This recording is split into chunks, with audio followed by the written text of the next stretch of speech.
दिल्ली की रानी। एक थी रानी। क्योंकि राजा की मौत एक हादसे में हो गई थी, रानी को ही राज्य संभालना पड़ रहा था।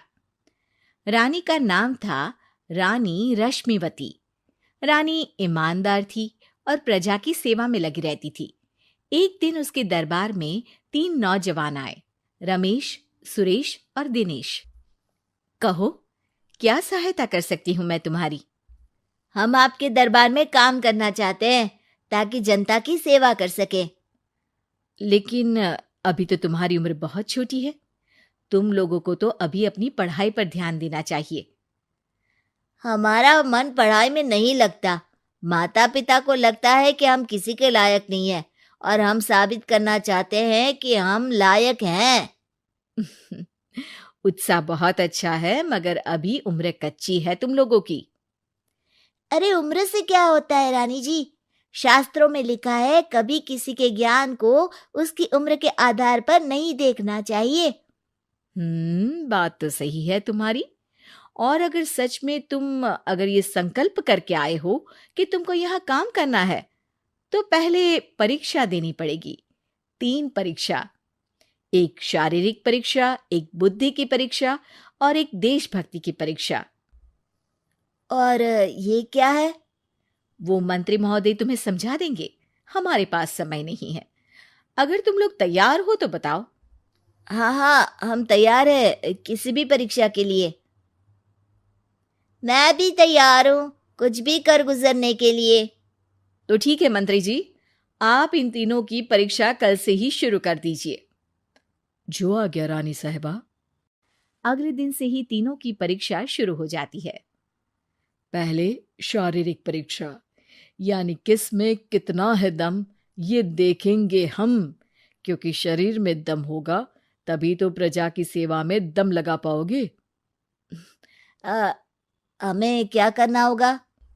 वो पेड़ दिख रहा है, जो सबसे पहले चढ़ेगा उस पे दरबार में नौकरी पाने के अवसर उसी के बढ़ जाएंगे। मैं चढ़ता हूँ। अरे रुको रुको, गिनती गिनने दो। 1, 2, 3। 3 की गिनती के बाद रमेश और सुरेश भागकर पेड़ के पास गए, मगर दिनेश आराम से पेड़ के पास गया। जैसे ही रमेश और सुरेश आधे पेड़ तक चढ़ गए, दिनेश ने उन दोनों की टांग पकड़ के उन्हें नीचे गिरा दिया और खुद पेड़ पर चढ़ गया। दिनेश की जीत हुई। अरे लेकिन इसने बेईमानी की। बेईमानी नहीं की, बुद्धि लगाई। शरीर के दम के साथ दिमाग में भी दम होना चाहिए। क्यों मंत्री जी? हाँ हाँ, बात तो तुम्हारी सही है, लेकिन बात अगर बुद्धि की है तो बुद्धि की असली परीक्षा हम कल लेंगे।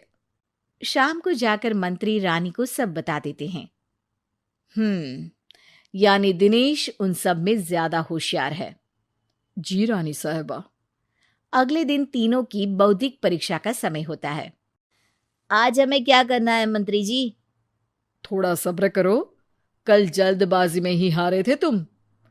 सही कह रहे हैं मंत्री जी। अरे तू क्यों ज्यादा बोल रहा है? तू भी तो हारा था ना कल। ए दिनेश, ज्यादा होशियार मत बन। अरे अरे अरे, लड़ो मत। आज की परीक्षा पर ध्यान दो। आज की बौद्धिक परीक्षा में ये कुछ बोरे हैं, कुछ में नमक है और कुछ में रुई। जिसको जो ले जाना है उठा लो।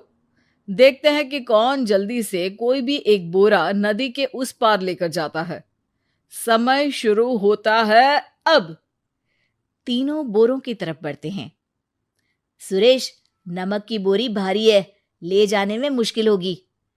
हाँ हाँ, सही कह रहा है, रुई हल्की है, हम दोनों रुई लेकर चलते हैं। अरे भाई, मैं तो नमक लेकर जाऊंगा। रमेश और सुरेश ये सोचकर हंसते हैं कि आज तो दिनेश हार ही जाएगा। दौड़ शुरू होती है। 1, 2, 3।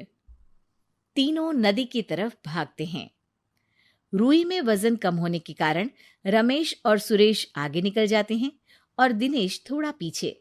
पर जैसे ही वो सब नदी में जाते हैं, दिनेश की बोरी का नमक गलने लगता है और वजन कम हो जाता है, जबकि रमेश और सुरेश की रुई में पानी भर जाता है और बोरी का वजन बढ़ जाता है।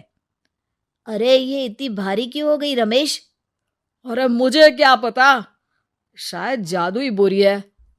अरे लगता है कि हम बेवकूफ बन गए। बने नहीं हो, तुम हो ही बेवकूफ। इतना तो पता होना चाहिए कि पानी में नमक गल जाएगा। दिनेश का पूरा नमक गल जाता है और बोरी खाली हो जाती है। वो जल्दी से रेस पूरी कर लेता है। इस परीक्षा के विजेता भी दिनेश ही हैं। उसने दिमाग लगाकर दिखा दिया कि वो बौद्धिक परीक्षा में भी रमेश और सुरेश से आगे है। अब कल तुम्हारी देशभक्ति की परीक्षा होगी, जो स्वयं रानी मां लेंगी। रात को फिर मंत्री रानी के पास जाकर बता देते हैं कि आज की परीक्षा में कैसे दिनेश ने अक्लमंदी दिखाई और बौद्धिक परीक्षा में भी उसी की जीत हुई। अरे वाह, दिनेश तो हमारे बहुत काम आ सकता है। हम उत्साहित हैं कल की परीक्षा के लिए। वो तो ठीक है रानी साहिबा, लेकिन हमने सुना है कि पड़ोसी राज्य का राजा आकाशदीप हमारे राज्य की सीमा में घुसपैठ कर रहा है। ये तो चिंता की बात है। हमें जल्द ही कुछ करना चाहिए।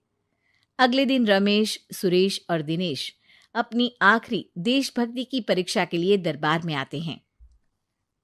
प्रणाम रानी साहिबा। नमस्कार रानी जी। प्रणाम रानी माँ। हमने तुम्हारी परीक्षा पर गौर किया। दिनेश आगे हैं। हम तुम तीनों में से किसी दो को ही दरबार में काम दे सकते हैं। किसी एक को आज जाना होगा। तो देशभक्ति की परीक्षा के लिए तैयार हो? पूरी तरह से। मैं तीनों से एक ही सवाल करूंगी। जिसका जवाब सबसे सही लगेगा उसे तो नौकरी मिल ही जाएगी। फिर दूसरे सबसे सही जवाब देने वाले को भी काम मिलेगा। आप लोगों का समय शुरू होता है अब। ज्यादा सोचने का समय नहीं होगा। जो मन में पहली बात आए उसका जवाब दे। तो सवाल यह है कि तुम इस मिट्टी के लिए क्या कर सकते हो? मैं इस मिट्टी को साफ रखूंगा। यहाँ के लोगों के भोजन की कमी को मैं पूरी करूंगा। मैं यहाँ के लोगों को गले लगा लगा के उनको खुशी दूंगा रानी माँ, और गरीबों के लिए घर बनवाऊंगा। मैं इस मिट्टी के लिए किसी की जान भी ले सकता हूँ रानी माँ। मंत्री, दिनेश को एक तलवार दो। जी रानी जी। दिनेश, पड़ोसी राज आकाशदीप की जान तुम्हारे हाथ में है। जाओ, अपना काम पूरा करो। आज रात को तुम उस पर हमला करोगे जब वो सो रहा होगा। दिनेश वहां से चला जाता है। रानी माँ, ये आपने क्या किया? अभी किया नहीं है मंत्री जी। आप आकाशदीप को संदेशा भिजवाओ कि पड़ोसी देश का एक कातिल रात को उन पे हमला करेगा और दिनेश को पकड़वा दो। अरे, ये आप क्या कह रही हैं? और क्यों कर रही हैं आप ऐसा? राजा को लगेगा कि हमने उसकी मदद की, उसकी जान बचाकर। वो हमारे राज्य का पीछा छोड़ देगा और हमारा एहसानमंद हो जाएगा। और दिनेश का क्या होगा? इस राज्य को दिनेश जैसे शातिर और लड़ाकू लोगों से ज्यादा जरूरत है। ऐसे लोगों की जो लोगों को खाना खिलाने की और खुश करने की बात करे। और ये गुण सुरेश और रमेश में है। इन्हें नौकरी दे दो। दिनेश बहुत चतुराई से नौकरी हड़पना चाहता था, जिसके लिए उसने रमेश और सुरेश जैसे दोस्तों का भी नुकसान किया। पर रानी ज्यादा चतुर निकली। उसने एक तीर से दो निशाने लगाए। दिनेश जैसे खूंखार युवक को राज्य से बाहर करवा दिया और पड़ोसी राजा आकाशदीप को अपना एहसानमंद कर लिया। पूरा दरबार रानी की जय जयकार कर रहा था।